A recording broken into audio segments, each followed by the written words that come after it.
ودخن jalqabaatiin godina Wallagga bahaa aanaan qumbaa keessatti lola waraana bilisummaa Oromoo fi humnoota mootummaa jidduutti gaggeeffamaa jiruun akkuma itti fufetti jiraachuu jiraattonni himan.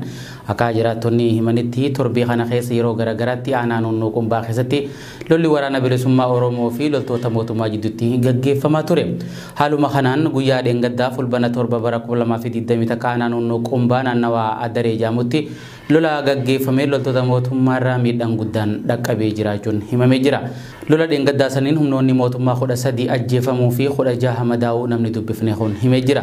Dabaluun saanicha keessatti lolli waraana bilisummaa Oromoo fi humnoota mootummaa jidduutti gaggeeffamaa jiru akkuma itti fufetti jiraatus odeeffannicha iddoo hundaa walitti qabuuf rakkisaa ta'uun himamee jira.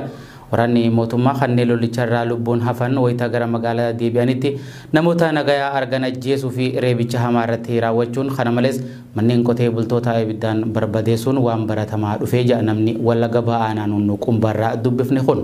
Godinni kan ta'e aanaan qumbaa ganda Adaree kan jedhamu garagaratti. Lola tarkaanfii jabaa waraanee ture onkolaa irratti. Tarkaanfii fudhatame yeroo sana madoo cimaa kan ta'e nama torba kan yeroo sana lubbuudhaan bahe immoo nama 13 madoo yaalaan immoo nama 9. Haalli achi jiru bareedaa adaamaa fi eeggasii haalli hundaa'u tasgabbaa'ee jira. Iddoo hundaatii immoo tarkaanfii fudhatamaa jira yeroo qabu. Sirnaanii hunda isaa calattee adda baafne malee naannoo boo jedhatti tarkaanfii fudhatamaa tureera. Adeelaa itti bafuuf fudhatamee jira jechuudha. Haala hamma jiru kanaan yeroo gabaabduu gidduutti xumura garbummaa kanaa ofirraa dhabuu barbaadaa jira jechuudha. Xumuratti godhee raawwachuuf qophiirra jira.